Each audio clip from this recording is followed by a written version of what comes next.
Ragu-ragu dia melihat ke arah laut. Namun dia menemukan bahwa wanita itu ternyata tidak mati.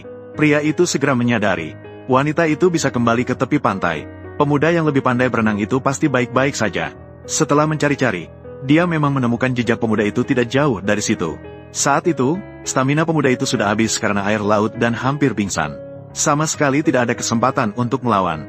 Seperti yang dikatakan, memanfaatkan kesulitan orang lain.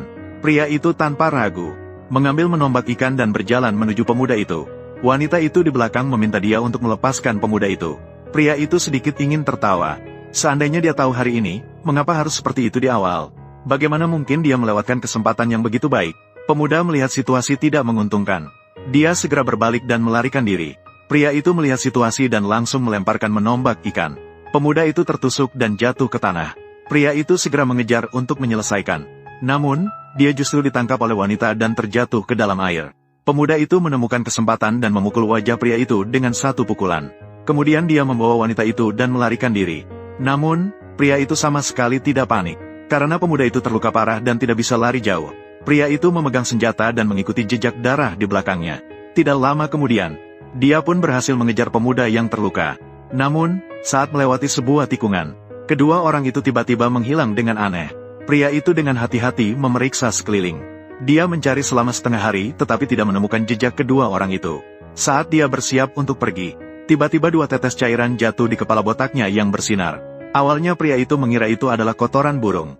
Namun ketika dia mengangkat kepalanya, dia menemukan dua orang ternyata bersembunyi di atas pohon. Pria itu meletakkan peralatannya, bersiap untuk memberikan serangan mematikan kepada pemuda. Wanita itu ingin pria itu melepaskan pemuda. Dia kembali mengejek pria itu hanya bisa memanfaatkan kesulitan pemuda saat dia lemah. Mendengar ini, pria itu semakin marah. Dia langsung melemparkan tombak yang ada di tangannya. Pemuda itu tidak sempat menghindar dan jatuh dari pohon. Tanpa diduga, dia tepat tertusuk cabang pohon di tanah dan langsung tewas. Dan pria itu akhirnya mendapatkan apa yang diinginkannya. Dia dan istrinya hidup berdua di pulau terpencil. Tak lama kemudian, penduduk asli di sekitar menemukan mereka. Wanita itu sangat bersemangat. Dia pertama-tama melihat ke belakang.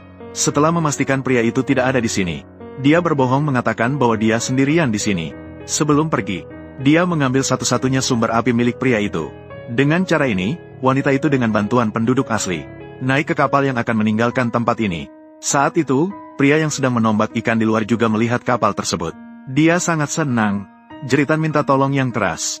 Tapi segera dia tidak bisa lagi merasa senang.